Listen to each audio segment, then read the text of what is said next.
బర్సానా గ్రామం ఉత్తరప్రదేశ్లోని మథురా సమీపంలో ఉంది. ఇది శ్రీమతి రాధారాణి జన్మస్థలంగా ప్రసిద్ధి చెందింది.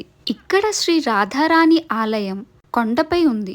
ఆలయాన్ని చేరుకోవడానికి కొండపై మెట్ల దారిలో పైకి వెళ్ళాలి. రాధారాణి చిన్నప్పటి రోజుల్లో బర్సానా గ్రామంలోనే పెరిగారు. ప్రతి సంవత్సరం హోలీ పండుగ సమయంలో బర్సానాలో ప్రత్యేకంగా లాత్మార్ హోలీ జరుపుతారు.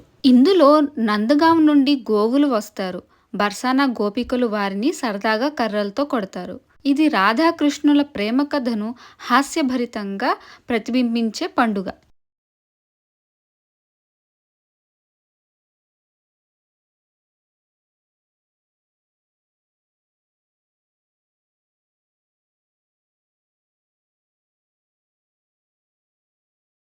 నందగాం నందగాం గ్రామం శ్రీకృష్ణుడి బాల్యస్థలంగా ప్రసిద్ధి. ఇక్కడే నందమహారాజు, యశోదమ్మ మరియు చిన్ని కృష్ణుడు నివసించేవారు. నందగాంలో ఉన్న నందభవన్ ఆలయం కృష్ణుడి చిన్ననాటి ఆటల జ్ఞాపకాలను నేటికి మోస్తుంది. కంసుడు కృష్ణుణ్ణి చంపాలని యత్నించడంతో నందమహారాజు గోకుల్ నుండి నందగాంకు కుటుంబాన్ని తీసుకొచ్చారు. గోవర్ధన పర్వతానికి సమీపంలో ఉన్న రాధాకుండ్ మరియు శ్యామకుండ్ చాలా పవిత్రమైన తీరాలు. భక్తులు ఈ రెండు కుండ్ల చుట్టూ ప్రదక్షిణ చేయడం చాలా పుణ్యప్రదమని నమ్ముతారు. మథుర నుంచి కార్లో నైట్ ట్రావెల్ చేసి మేము ఢిల్లీకి వచ్చాం. బాలాజీ టెంపుల్, జంతర్ మంతర్, అక్కడ చుట్టుపక్కల ఉన్న చూడదగ్గ స్థలాలన్నింటినీ చూసాం.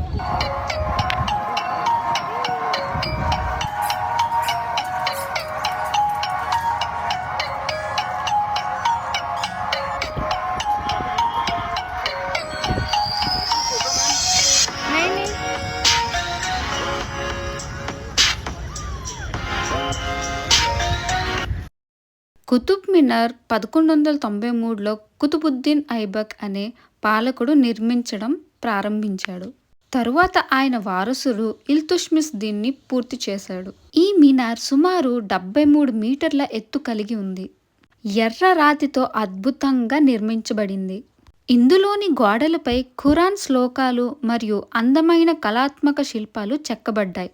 కుతుబ్ మినార్ నిర్మాణం ఇస్లామిక్ పాలన ప్రారంభాన్ని సూచిస్తుంది.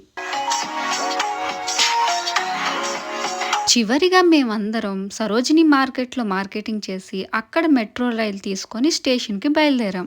ఈ ప్రయాణం మాకెన్నో మరుపురాని జ్ఞాపకాలని అందించింది. మరి మీరు మీ ఫ్యామిలీతో నెక్స్ట్ ట్రిప్ ఎక్కడికి ప్లాన్ చేస్తున్నారో కమెంట్ చేయండి.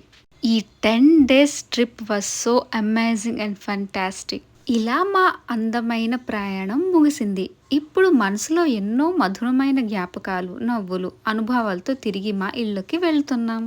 ప్రతి చోటు, ప్రతి క్షణం, ప్రతి చిరునవ్వు మా హృదయంలో ఎప్పటికీ నిలిచి ఉంటుంది. వీడ్కోలు చెప్పడం చాలా కష్టం, కానీ ఈ జ్ఞాపకాలు ఎప్పుడు ఈ ప్రయాణాన్ని గుర్తు చేస్తూ ఉంటుంది.